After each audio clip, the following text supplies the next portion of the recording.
Meu nome é Dani e estarei lendo o texto de Hildegard Schneider, autora e líder do Ministério World Wide Wings.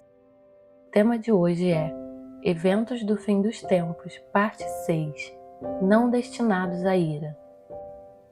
Olhando para os dois últimos episódios, resumimos que 1. Não há um único versículo na Bíblia que fale sobre um pré-arrebatamento. 2. Yeshua e Paulo ambos alertam em conexão com a segunda vinda de Yeshua, de todas as coisas neste contexto e em nenhum outro, contra o engano e a sedução. Então, numerosos falsos profetas surgirão e enganarão a muitos. Mateus 24:11. Não vos deixe enganar de forma alguma por ninguém. 2 Tessalonicenses 2:3. Os dois blocos de festas em Levítico 23, as festas da primavera e do outono, apontam para a primeira e segunda vindas de Yeshua. Não há festas que indiquem uma terceira vinda secreta de Yeshua. 4. A linha do tempo bíblica, a transição de Olam Hatzeh para Olam Rabá, dura 7 anos, e não há menção de um arrebatamento em lugar nenhum, nem durante, nem antes. Pelo contrário, Yeshua fala disso em Mateus 24. Então, eles vos entregarão para serem afligidos e condenados à morte, e sereis odiados por todas as nações por serem meus seguidores. Versículo 9. E no versículo 22, e se aqueles dias não tivessem sido abreviados, nenhuma carne seria salva, mas por causa dos eleitos, aquele tempo será encurtado. Isso significa que os eleitos ainda estão na terra durante este período de tempo. Se eles fossem arrebatados, o tempo não teria que ser abreviado por causa deles. 5. Os poucos versículos bíblicos que falam de uma reunião nas nuvens para Yeshua falam claramente da reunião após a tribulação. Imediatamente após o tormento daqueles dias, o sol escurecerá e a lua não dará sua luz, e as estrelas cairão do céu e os poderes celestes serão estremecidos. Então surgirá no céu o sinal do Filho do Homem, e todos os povos da terra prantearão e verão o Filho do Homem chegando nas nuvens do céu com poder e majestosa glória. Ele enviará os seus anjos com um poderoso som de trombeta, e estes reunirão os seus eleitos dos 4 ventos, de uma a outra extremidade dos céus. Mateus 24, 29 e 31. 6. Sobre a origem da doutrina pré-arrebatamento.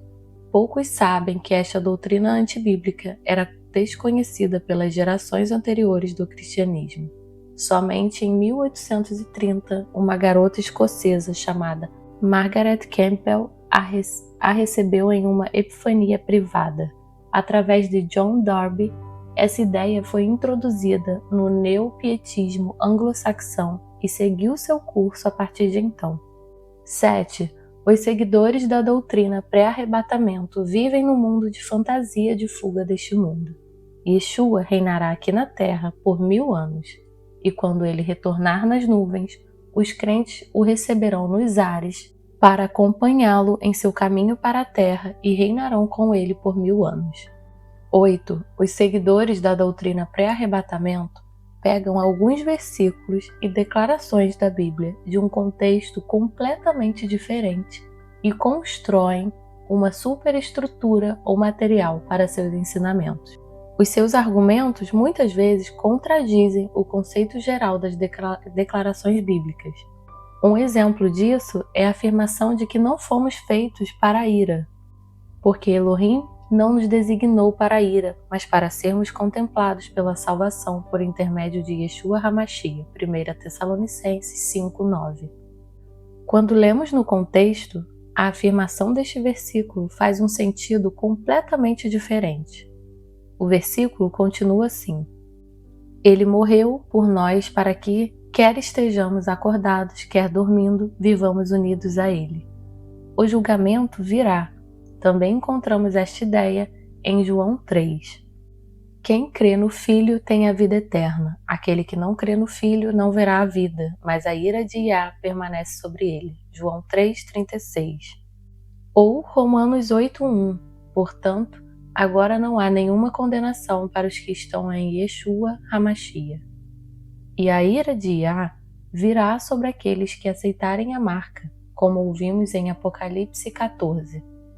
Seguiu-os ainda um terceiro anjo, alertando a todos em alta voz: se alguém adorar a besta e a sua imagem, e receber sua marca na testa ou na mão, da mesma maneira, beberá o vinho da justiça severa de Elohim, que foi derramado, sem misturas atenuantes no cálice da sua ira, e será atormentado com enxofre incandescente diante dos santos anjos do Cordeiro. Apocalipse 14, 9, 10. E quando Yeshua for revelado na sua segunda vinda, nós também seremos revelados em glória, ou seja, teremos nossos corpos imortais. E quando o julgamento for realizado contra os incrédulos no dia do Senhor, isso não nos afetará. Quando o Messias, que é a vossa vida, for manifestado, também vos manifestareis com ele em glória. Colossenses 3:4. Se quisermos entrar no reino de Elohim, devemos e iremos entrar lá através de muitas tribulações. Se alguém prega o contrário, está mentindo, renovando o ânimo dos discípulos e os encorajando a perseverar na fé, ensinando: é necessário que em meio a muitas aflições ingressemos no reino de Elohim. Atos 14, 22. Então ouvi uma voz grave do céu que ordenava: escreve, bem-aventurado os mortos que desde agora morrem no Senhor. Sim, diz o Espírito, para que descansem de suas lutas e trabalhos, porquanto as suas obras os acompanham. Apocalipse 14, 13. Este versículo de Apocalipse é sobre os mortos que morrerão no Senhor de agora em diante no fim dos tempos. Eles não foram arrebatados.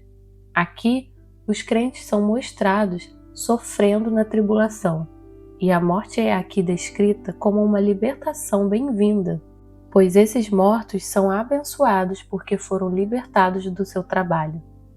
Eles então usam material de outras histórias bíblicas para apoiar suas teorias pré-arrebatamento. Por exemplo, Noé. Mas Noé não foi arrebatado. Iá o manteve em uma arca durante a tribulação. Agora, abordaremos outro aspecto. Olhei e eis que diante de mim estava uma nuvem branca e assentado sobre a nuvem, alguém semelhante ao Filho do Homem. Ele estava com uma coroa de ouro na cabeça e uma foice afiada na mão. Então, outro anjo saiu do santuário e clamava em alta voz ao que estava sentado sobre a nuvem: agora, pois, toma a tua grande foice e faz a tua colheita, pois a safra da terra está madura e chegou a hora de ceifá-la. Em seguida, aquele que estava sentado sobre a nuvem passou a sua lâmina de colheita por toda a humanidade, e a terra foi ceifada, ceifando as uvas da ira de Elohim. Então, outro anjo partiu do santuário celeste, empunhando uma foice menor e afiada. Apocalipse 14, 14 e 17. Aqui, Yeshua tem uma foice na mão. Você precisa de uma foice para colher. Aqui estamos falando da única colheita. Aqui, na linguagem da colheita, estamos falando sobre a reunião dos crentes após a tribulação. Não há nenhum outro lugar onde haja qualquer menção a uma segunda colheita secreta. E na mesma passagem, agora aparece outro anjo. E do altar saiu ainda mais um anjo, com poder sobre o fogo, e clamou com forte voz ao que trazia a foice menor: passa a tua faca afiada e colhe todos os cachos da extensa vinha da terra, porque as suas uvas já chegaram ao ponto de serem ceifadas. Sem demora, o anjo passou aquela lâmina afiada por toda a terra, ajuntou as uvas maduras e as lançou no imenso lagar da ira de Elohim. Apocalipse 14, 18, 20. Aqui, uma colheita é feita para a ira de Elohim, mas ambas as colheitas acontecem ao mesmo tempo: a reunião de Yeshua dos seus escolhidos e a reunião para a destruição dos incrédulos. Aqui você pode ver o julgamento de Elohim. As uvas são lançadas no lagar da ira de Elohim. Esta revelação nos leva à parábola de Mateus 13.